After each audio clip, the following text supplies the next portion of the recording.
Hi, this is Reg Athwal and welcome to Book Videos. This is the book for today, The 5 Love Languages, The Secret to Love That Lasts by Gary Chapman. I don't know if any of you have read this book, but it is a best-selling book. It's been on the New York Times bestseller list for many, many years, and over 8 million copies of this book have been sold, probably more since. I read it back in 2014 originally, and decided to reread it recently because when we're working with family businesses, this comes up so much, about relationships, marriage. And this Gary Chapman individual is the author of not only this, but many other books that have been translated now in 49 languages. He's a director of a marriage and family life consultants incorporated company in the US. But his principles really are based on 5 things. He talks about words of affirmation in a relationship, quality time, receiving gifts, acts of service, and physical touch. And I just wanted to go through a few of the things that he's got here, just a couple of highlights. What happens to love after the wedding? And that's his opening chapter.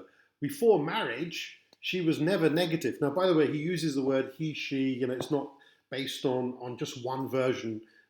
He keeps changing it all the way through the book. So when he's referring to she, he does mention that he's looking at from both sides in the introduction. So before marriage, maybe he was never negative. What happened? And he starts to give case studies around this. I like this one. He says, fill in the blank. There would be fewer divorces if only people what? Fill in the blank. If you get a chance, maybe go to the comment section. I'd love to know what your blank would be if you were advising somebody else, or even based on personal experience. There would be fewer divorces if only people would what?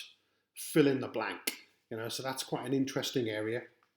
Another little quote he's got here: I'm amazed by how many individuals mess up every new day with yesterday. And essentially he's talking about the past. We keep bringing up things from the past in our relationships, which doesn't help the present and doesn't help the future. It's almost like we're having a go at our partner all the time. So he's got one example here of a list that could look like the following. We're looking at this negatively, positively, depending on how you read it. He hasn't missed a day of work in 12 years. He is aggressive in his work. He has received several promotions throughout the years. He's always thinking of ways to improve his productivity. He makes the house payment each month. So really, how this chapter starts is it focuses on how one could be negative, and then you start writing a list of all the good qualities that your husband or your wife has, your life partner. And it's only when you start writing down all the positive things and what that person brings to the relationship, you get reminded that, wow, actually you've got someone who is offering a tremendous amount to the relationship. And maybe we should focus on these good qualities rather than negative qualities. He's a good finance manager. He bought up us a recreation vehicle 3 years ago. He keeps up with the yard work or hires someone to do it. He's generous with finances. He takes the garbage out once a month. Then there's a list from the other person. In this case, it's Bill's list. She makes the beds every day. She keeps her house clean and orderly. She gets the kids off to school every morning with a breakfast. She cooks dinner about 3 days a week. She buys the groceries. She helps the children with their homework. And then again, the list goes on. So I think this is a really good exercise to do, which is first of all, start off with the negative list. What are the things that annoy you? What are the things that irritate you? And as Gary Chapman here says, Dr. Gary Chapman, start coming up with your new list of all the good qualities for each of you. I think that's a really good start. I think I could add value to a lot of people who are watching this video. He then goes down into more detail about affirmations. He says, words of affirmation is your spouse's primary love language. Print the following on a 3x5 card and put it in a mirror or other place where you will see it daily. Words are important, words are important, words are important. So he talks about communication. Once you understand the good qualities, you need to be able to use those words when you're communicating with your partner. This is one of the love languages, as he calls it. For 1 week, write a written record of all of the words of affirmation you give to your spouse each day. On Monday, I said, you did a great job on the meal. You look really nice in that outfit. I appreciate you picking up the dry cleaning. So I won't go through the rest of this. I think it's really worthwhile maybe you getting a copy of this book. If you're in a relationship right now where maybe things aren't going well and you want to improve them, or things are going well, but you look around you and you're seeing other people are struggling in their relationships, you're seeing more people getting divorced, and you're thinking, you know what, I don't want that to happen to us, our relationship. What do we need to do to improve it? So I recommend, grab a copy of the 5 Love Languages. Other things, write a love letter, I like that. A love paragraph or a love sentence to your spouse and give it quietly to them. You may someday find your love letter tucked away in some special place. Words are important. So that's an entire chapter there. Another one, she didn't want advice. She just wanted to know that I understood. Maintain eye contact with your spouse when talking. That keeps your mind from wandering and communicates that he or she has your full attention. Don't listen to your spouse and do something else at the same time. Okay, so essentially he's talking about practical tips to get communication right here. Do's and don'ts. Okay, don't listen to your spouse and do something else at the same time. Remember, quality time is giving someone your undivided attention. If you're doing something you cannot turn from immediately, tell your spouse the truth. A positive approach might be, I know you are trying to talk to me and I am interested, but I want to give you my full attention. I can't do that right now, but if you will give me 10 minutes to finish this, I'll sit down and listen to you. Most spouses will respect such a request. I like that. Very powerful. Listen for feelings. Ask yourself, what emotion is my spouse experiencing? When you think you have the answer, confirm it. For example, it sounds to me like you are feeling disappointed because I forgot about blank something. That gives him the chance to clarify his feelings. It also communicates that you are listening intently to what he is saying. And then he talks about body language. He talks about interruptions. Some really, really good content and lots of great tips. So that's a whole section there about quality time, communication areas. I'll read out another one. Ask your spouse where she most enjoys sitting when talking with you. The next week, text her one afternoon and say, I want to make a date with you one evening this week to sit on the porch and talk. Which night and what time would be best for you? Wow. Simple and powerful, Dr. Chapman. I like this. If your spouse's love language is about receiving gifts, then he moves on to about receiving gifts. Try a parade of gifts. Leave a box of candy for your spouse in the morning, have flowers delivered in the afternoon. Give him a gift in the evening. When your spouse asks what is going on, you respond, just trying to fill your love tank. Okay. Let nature be your guide. It's got discover the value of handmade originals. Make a gift for your spouse. This may require you to enroll in a class, ceramics, painting, wood crafting.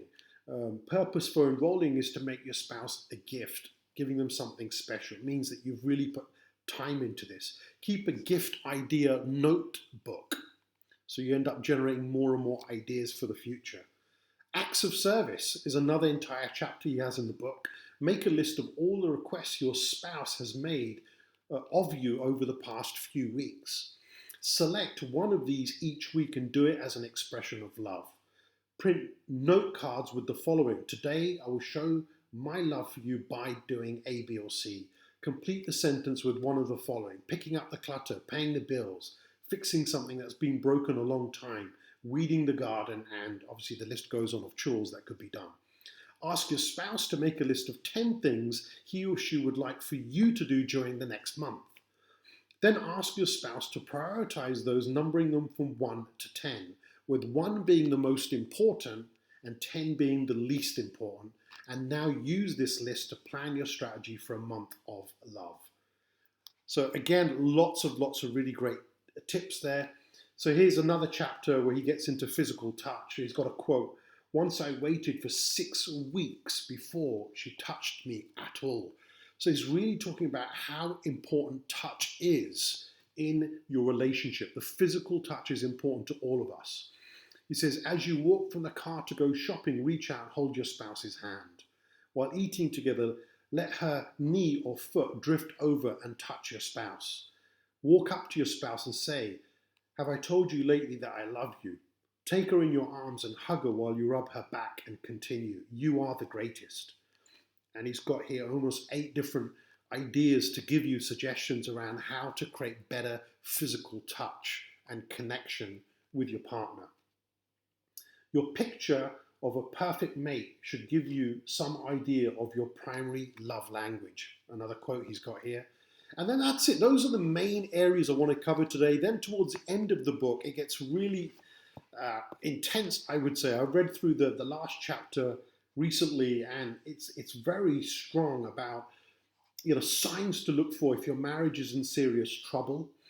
He's got a whole bunch of areas here of assessing attitude, maybe things are changing, things to look out for, and behavior in your spouse. And these things will give you an indication that maybe your marriage is not where it should be. It's going to get worse. You may get into deeper problems and what you could do about it.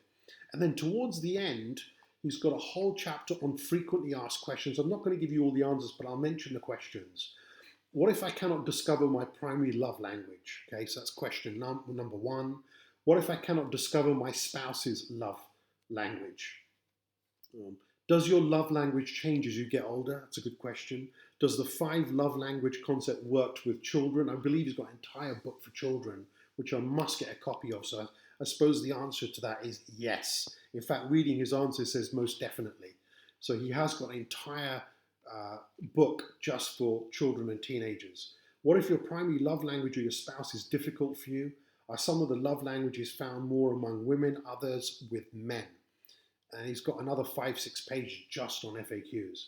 Then he's got profiles at the end. So he says, if you want more information, I recommend, I'll put this in the description below for you, for those of you directly coming onto our YouTube channel, which is go to www.5 as in the number, the digit 5, and then lovelanguages.com.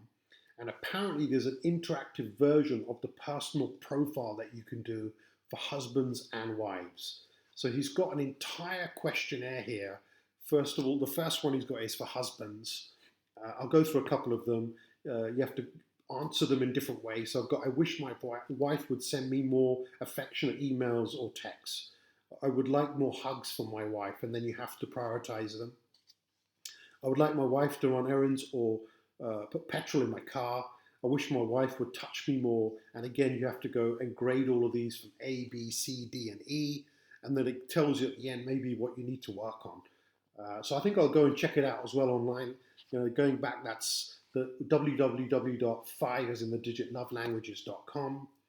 And A is for words of affirmation, B stands for quality time, C is for receiving gifts, D is for acts of service, E is for physical touch. And he goes through all the A to E scenarios in different ways with you. So eventually I'm sure the response from this questionnaire funnels down to maybe where you're doing really well and where you're doing really poor. Then he's got the same for profile for wives. Again, I'll read out a few different ones. I would like my husband to put his arms around me sometimes. I wish my husband would bring me gifts when he travels. No matter what we do, I love doing things with my husband. I would like to hear more supportive words from my husband. I'm never tired of my husband's kisses.